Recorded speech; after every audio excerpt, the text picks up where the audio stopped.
Hello friends, welcome to our channel Sanu studies.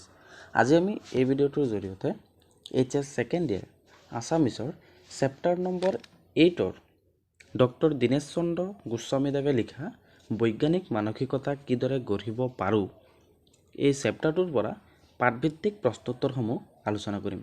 So আহা ভিডিঅ'টো আমি অলপ পলম নকৰি শেষলৈ চাওঁ। তো প্ৰথম কুৱেশ্যনটো কি দিছে, বৈজ্ঞানিক মানসিকতা কেনেদৰে গঢ়িব পাৰো প্ৰবন্ধটো লেখকৰ কোনখন গ্ৰন্থৰ পৰা লোৱা হৈছে। উত্তৰটো কি দিছে, বৈজ্ঞানিক মানসিকতা কেনেদৰে গঢ়িব পাৰো প্ৰবন্ধটো লেখকৰ বৈজ্ঞানিক মন বৈজ্ঞানিক মানসিকতা গ্ৰন্থৰ পৰা লোৱা হৈছে।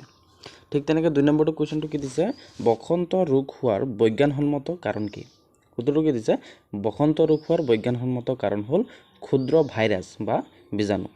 ঠিক তেনেকৈ 3 নম্বৰ কুৱেশ্যনটো কি দিছে, আমাৰ বিশ্ব ব্ৰহ্মাণ্ডখনৰ ৰহস্য উদ্ঘাটনৰ ব্যৱস্থাপনাক কি বুলি কোৱা হয়। উত্তৰটো কি হ'ব, বিজ্ঞান বুলি কোৱা হয়। ঠিক আছে। ঠিক তেনেকৈ 4 নম্বৰ কুৱেশ্যনটো কি দিছে চোৱা, 4 নম্বৰটো কুৱেশ্যনটো দিছে, যাদুমন্ত্ৰ বা তাবিজ বিভূতিৰে ৰোগ নিৰাময় কৰিব পাৰিনে।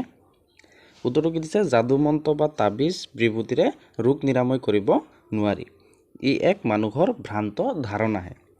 ঠিক তেনেকৈ 5 নম্বৰটো কুৱেশ্যনটো কি দিছে চোৱা, ডক্টৰ দীনেশ চন্দ্ৰ গোস্বামীয়ে সম্পাদনা কৰা এখন বিজ্ঞান বিষয়ক আলোচনীৰ নাম লিখা।